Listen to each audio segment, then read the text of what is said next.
We are going to change out Jenna's feeding tube. It's time for that to be done. It comes with all these books, how to care for her, how to change, and all that kind of stuff.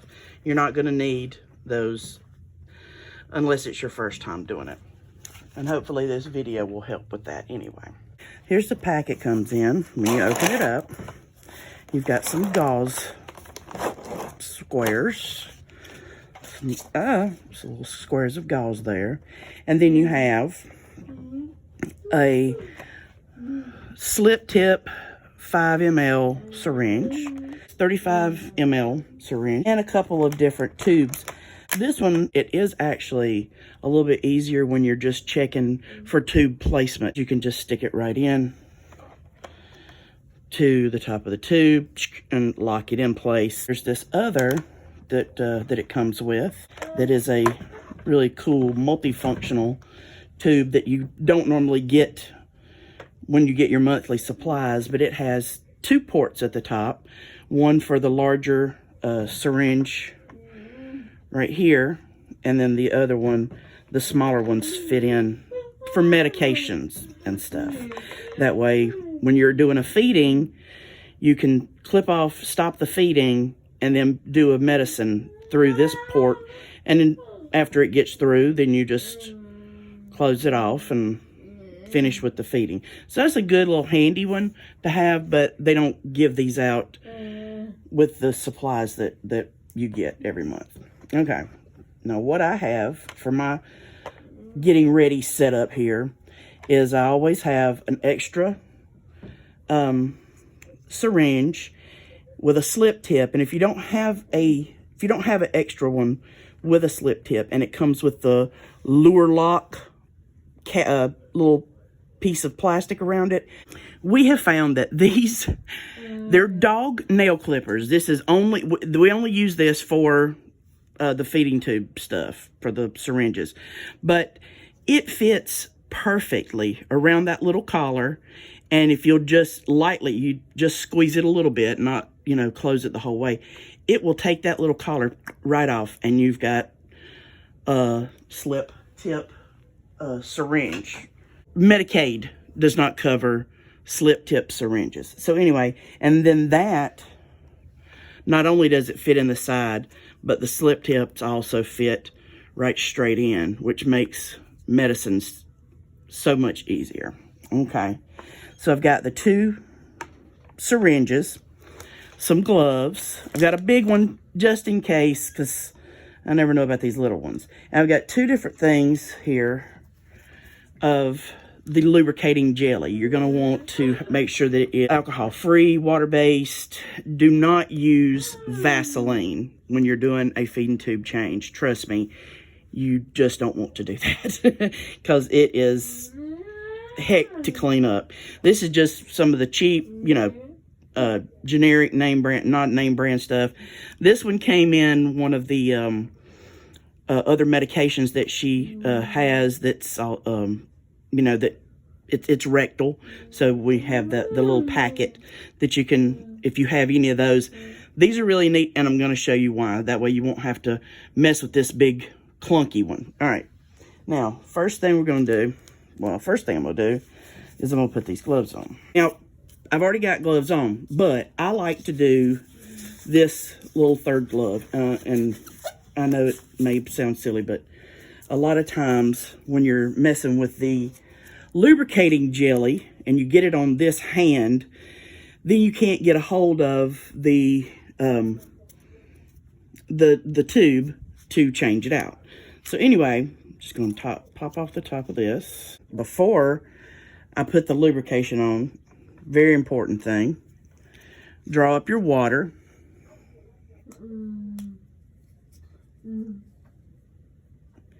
You want to get 5 mLs, cc's, however you want to call it. And then you're going to want to put that in over here on this side and go ahead and check that balloon. Fill it all the way up with 5 cc's. Squeeze it, check it all out, make sure there's nothing in the little hole, nothing obstructing. You can even open the end here and make sure that nothing stops it from pushing some air through. Whatever you need to do to help you know that it's okay. All right, now we're going to take this water out, and it'll start pushing the syringe without me even doing anything. And I try to get as skinny as I can. That way, the less amount of stuff to go through the stoma where the other feeding tube is. Now you can just take this and stick it in this little pack right here. And slosh it around a little bit.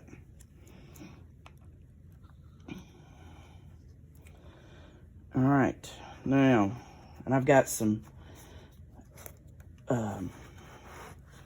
paper towels here, because you never know when something wet might come out. And I'm gonna take and have my extra syringe, the tube I'm gonna be putting in instead, and a couple of things of gauze.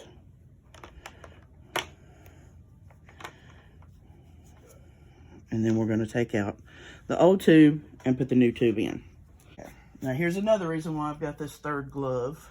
I'm going to take some of this and I'm going to put it around. Yeah. Yeah. There we go. Yeah, we're going to put it around there so it'll slip right out. I know. Now I can take that glove off and I'm not slippery slimy. Now, there may not be much water in this one, but you take your slip tip syringe, stick it in the end, pull out any water until all you get is air and resistance, and then in one move, pull it out. There we go. It's okay. Then you're going to take the new one. We give a little dab just in case there might be some food. The best time to do this, lay back. The very best time to do this is before a meal. First thing in the morning's best, actually. There we go. All right. And it's in, and now we fill the balloon up. And you see, and she stopped laughing, but she's not crying. All right, now, make sure we get all this water and stuff off around. And now we're going to make sure that the tube's in the right place. We're going to take this funny looking one that I showed you just a minute ago. And what I do, take the plunger out of the syringe, pop that on there. Now, of course, this is not, don't do any of this without your doctor telling you what to do. I'm just trying to, as a mom, and then you're gonna want to stick that in there. You hear that? That lets you know that, well, for one thing, she had some air on her belly and she probably needed to burp. And there's a little bit of residual right there. But we just, yeah, the more you laugh, the more it's gonna do that. And so we'll just wash that back down in there because it's nothing wrong. No, little girl. Okay, she's tickled. All right, let it go. There we go. All right, and then just